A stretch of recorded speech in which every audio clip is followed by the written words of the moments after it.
former foster youth, group homes, foster homes, juvie, all that. To my knowledge, but I remember I've been in like 7, 8 new placements here and there, but in my paperwork, I was in like 15.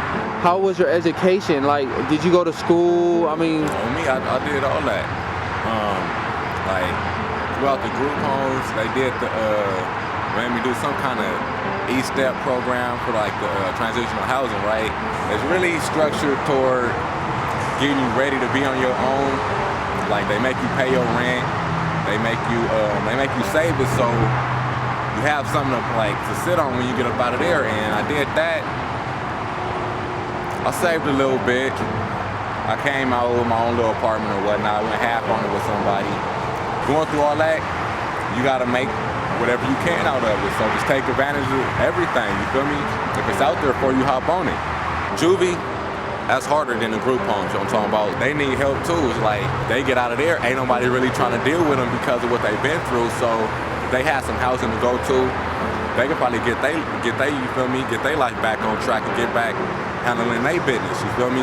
The biggest struggle out here is finding you somewhere secure to go because everybody fall off, everybody ain't really gonna have what they need. So if they have somewhere to go, you feel me? That'll take a big burden off of it because everybody ain't got that. well, thank you, Leetron, for your time tonight. On me, it's cold out here too. You lucky you stopped me, my nigga. All right, well, you have a nice day. You too, folks. Don't trip. All right. Yeah.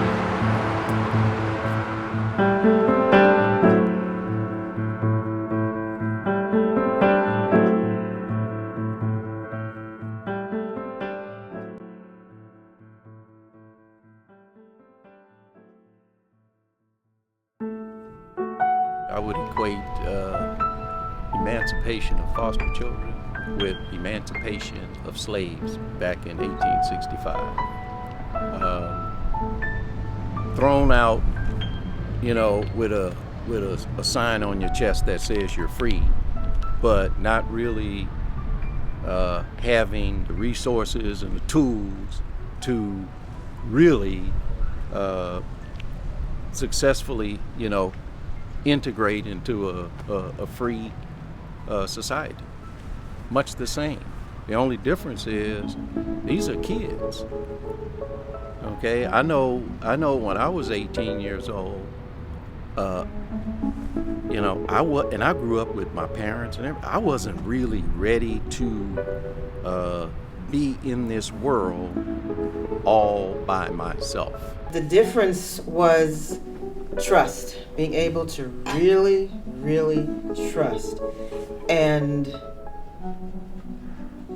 it was trusting in the love because he had so many people who all of a sudden just loved him that he had to step back. He's like, I'm not used to this, because he was used to the opposite of that. And so that was the big difference that I saw, because I thought that he would just be so open to all of these people who now love him just because of who he is, that I thought he would be like, oh, this is great. But it was the opposite. He kind of pulled back because he wasn't used to getting all this love from so many people. Basically, people need food, shelter, safety, and something called self-esteem or acceptance or some kind of companionship or self-worth. Those are the 4 basic needs that everyone needs. And again, it doesn't change whether you're 6 years old, whether you're 15 years old, whether you're 30 years old, or whether you're 80 years old. If those things aren't taken care of, then the person's unhappy and they're not satisfied with their lot in life. So yeah, those would be the 4 things that I think are common throughout human beings, regardless as to age. Once they're terminated from foster care, and once the funding ends to the caregivers, foster parents or relatives or whoever, a lot of those kids find themselves in situations where there's nowhere to go. And so transitional housing would be perfect for kids to have a place to go. Being grown is something you got to earn and learn. Mm-hmm. When you turn 18, you're only legally responsible. Mm-hmm. You're not grown because you just turned 18. That's something that's learned and earned. And they need assistance in learning and earning.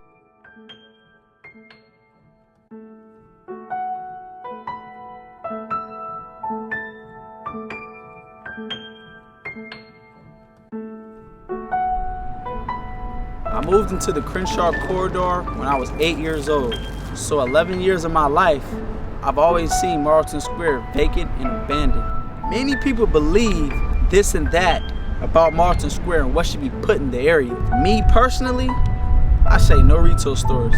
We have a mall right across the street.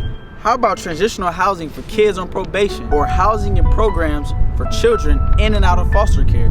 Maybe even a community college or a resource center for the unemployed. Something beneficial that leads to better living for the youth and older members of the community. Marlton Square needs to be reborn into something that is completely community service, that is doing something for the community.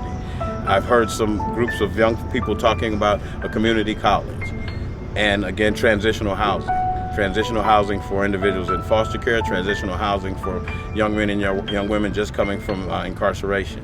Nothing that is purely to generate funds for someone, again, who doesn't even live in this community, but something or some things that are going to benefit this community from now on. Building new, innovative designs, as would be the case with Casa de Dominguez in the southeastern portion of the 2nd Supervisorial District. If we could build a project like that in the Crenshaw community, I have to tell you, it would be second to none. It's first rate, it's first class, and it's a place where emancipated youth can call home and feel good about it.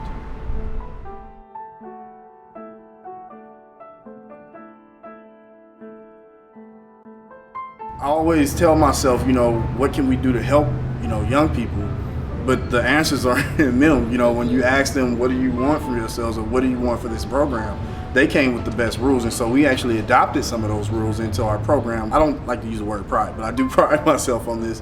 We pride ourselves on working with the youth with the greatest barriers. And because we work with the youth with the greatest barriers, they come in with a lot of weights on their back. And so we've been successful with re-engaging, whether it was negative energy or hurt, pain, regret. We've been able to successfully re-engage them into doing something productive. A lot of the stuff that we do is contextualized. So all of the work that we're training them in right now, which is clean energy construction, if they're still interested in that, we still plug them in with trainings in weatherization or installing solar panels. So that's why the name Coalition that's one of the main characters of our organization, because we actually make sure we network and we partner with people that if we can't do the work, then we're partnering with people who can do the work. I want to put up solar panels. That's one of the things that clean air. That's one of the things that catches my attention. Electrician, all that kind of stuff. That's one of the things that I want to do in the future. This is a process where we're saying you can stay here as long as you need to. So once you're here, we're not saying you're going to retire in these housing projects, but we're making sure that once you get in, that we provide all of the necessary services to make you successful and make sure you're self-sustainable. We let them know that you're a part of this community. So we're not going to take you out of the community and just keep you locked up in a bottle. We still want you to be active in the community. So being civic change agents as well as changing their personal lives and personal development. The motivation that I have is my daughters. My daughter is one of the most motivation things. And one thing that keeps me going is that I started off in the program, and they gave me another spot, the street maintenance spot. So I noticed that if I could be in the bottom, I could keep on going and going. So that's what I keep in my mind, keep on going and going. Chase the next highest spot there is.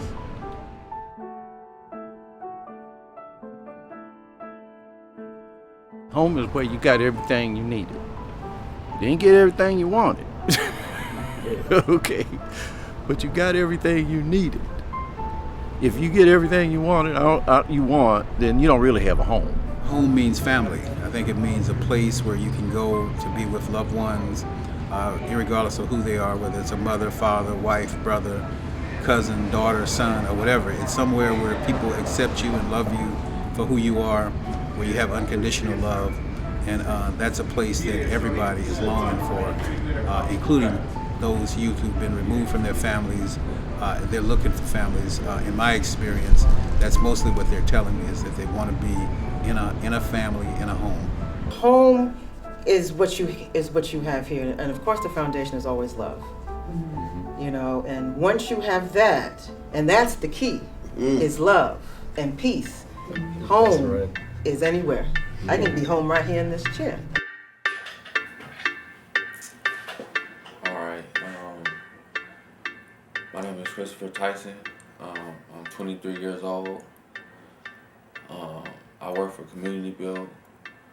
We're working on a project trying to build housing for independent youth, probation kids, and college students.